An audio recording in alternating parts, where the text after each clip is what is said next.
আসসালামু আলাইকুম। যারা মূলত ব্ল্যাক বেঙ্গল ছাগল নিয়ে খামার শুরু করতে চাচ্ছেন তাদের জন্য মূলত আজকের এই ভিডিওটি। অবশ্যই ভিডিওটি মনোযোগ সহকারে দেখবেন। ভিডিওটি যদি ভালো লাগে থাকে অবশ্যই একটি ফলো করবেন। ব্ল্যাক বেঙ্গল জাত কিন্তু বাংলাদেশের অন্যতম একটি জাত, আমাদের দেশীয় জাত এক কথায় বলা যায় ব্ল্যাক বেঙ্গল। এশিয়া মহাদেশের ভিতরে কিন্তু 3 নম্বরের ভিতরে আছে ব্ল্যাক বেঙ্গল। প্রথমত এর মাংসের চাহিদা এবং মাংসের যে সুস্বাদু গুণমান অনেক ভালো এবং উন্নত মানের এবং অনেক বাচ্চা দেওয়া সক্ষম এই ব্ল্যাক বেঙ্গল জাত। ব্ল্যাক বেঙ্গল ছাগল কিন্তু 1 থেকে 5টি ছাগলের বাচ্চা দিতে কিন্তু সক্ষম। তাই আমার দেশীয় জাত, তাই আমি বলবো যারা খামার করতে চাচ্ছেন অবশ্যই ব্ল্যাক বেঙ্গল ছাগল দিয়ে খামার করার চেষ্টা করবেন। কারণ ব্ল্যাক বেঙ্গল ছাগল দিয়ে যদি আপনি খামার করেন অবশ্যই আপনি এখান থেকে অনেক প্রফিট এবং লাভ করতে পারবেন। তাছাড়া অন্য যেসব জাত আছে সব ছাগল দিয়ে কিন্তু কখনোই আপনি প্রথম অবস্থায় লাভ করতে পারবেন না। কারণ অন্য ছাগলরা কিন্তু এইভাবে আপনি আগলা দিয়ে বা ছেড়ে দিয়ে খাওয়াতে পারবেন না। কারণ তারা কিন্তু দানাদার খাবার তাদের কিন্তু বেশি দিতে হয়। আর ব্ল্যাক বেঙ্গল ছাগল কিন্তু দানাদার খাবার কম দিলে পারেও প্রকৃতির যে ঘাস আছে ঘাস দিয়েও কিন্তু আপনারা লালন পালন করতে পারবেন। কারণ আমার ছাগল কিন্তু আমি ছেড়ে দিয়ে পালি। এটা কিন্তু কলাখাতের ভিতরে কিন্তু ছাগল ছেড়ে দিয়ে পালতেছে। আপনি উন্নত মানের ছাগল কিন্তু এই ছেড়ে দিয়ে খাবে না। আপনার এই দেশাল জাত কিন্তু ছেড়ে দিয়ে খাবেন। অনেকে আছে পশু পাখিকে ভালোবাসে, তারা কিন্তু পশু পাখির ভিডিও পছন্দ করে। অনেকে আছে পশু পাখি কিন্তু অনেক পছন্দ করে, অ্যানিমেলস বা পশু পাখি যেসব ওসব কিন্তু অনেকেই পছন্দ করে, খামার করতে চায়।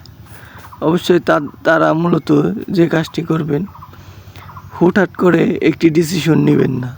কারণ অনেক ইউটিউবে দেখবেন আপনারা সুন্দর ভিডিও আছে, আপনারা ওইসব দেখে পাগল হয়ে যান, কিন্তু পাগল হওয়া যাবে না।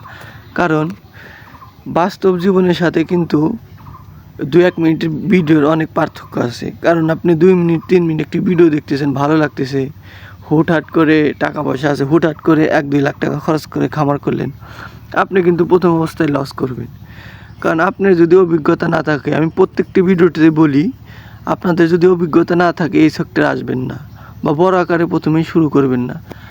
আপনার প্রথমে ছোট্ট আকারে শুরু করেন, ছোট্ট পুঁজি দিয়ে শুরু করেন, 1 বছর 1.5 বছর যাক, তারপর আপনি অভিজ্ঞতা অর্জন করেন, তারপরে আপনি বড় আকারে শুরু করেন। আমিও কিন্তু প্রথমেই ছোট আকারে শুরু করছি। আমি প্রথমে একটি ছাগল দিয়ে শুরু করছিলাম, একটি, তারপরে আরেকটি কিনছি। তারপরেও কিন্তু আমার একটি ছাগলের বাচ্চা মারা গেছে। আমার কিন্তু অভিজ্ঞতা না থাকার কারণে কিন্তু একটি বাচ্চা মারা গেছে। অবশ্যই মনে রাখবেন যে কম ছাগল দিয়ে শুরু করার কথা মাথায় রাখবেন। ইউটিউবে দেখে হুটহাট করে কোনো ডিসিশন নেবেন না। বাস্তব জীবনের সাথে কিন্তু কাল্পনিক জীবন মিলালে হবে না। আপনারা হয়তো ভিডিও দেখে এত সুন্দর ছেড়ে দিয়ে লালন পালন করতেছে, ভিডিওতে এত সুন্দর দেখা যাচ্ছে বা এত সুন্দরভাবে খাচ্ছে, আমিও একটা ফার্ম করব, এই ভুলটি কখনই করবেন না। হ্যাঁ, ফার্ম করবেন আপনি প্রথমে 2টি ছাগল দিয়ে শুরু করেন। আমার এখানে কিন্তু অনেকগুলা ছাগল আছে। আমি কিন্তু 2টি ছাগল দিয়ে প্রথমত শুরু করছিলাম, এখন কিন্তু আমার অনেক ছাগল হয়ে গেছে। এই 2টির মাধ্যম থেকেই কিন্তু আমি এখান থেকে এই 2টি ছাগল দিয়ে কিন্তু অভিজ্ঞতা অর্জন করছি এবং অনেকটি ছাগল হয়েছে। আমি প্রথম আকারে কিন্তু বড় আকারে শুরু করি নাই। ইনশাল্লাহ আশা আছে সামনের বার আমি অনেক বড় আকারে শুরু করার একটা চেষ্টা আছে। আমি ছাগল পালি, আমার কিন্তু ছাগলের ঘর বা সেটও নেই। কারণ আমি প্রথমে এত ইনভেস্ট করব না, আমি আগে দেখব এখান থেকে আমি প্রফিট বা লাভ করতে পারি নাকি, তারপরে আমি দেখব যে আমি লাভ করতেছি, তারপরে বড় আকার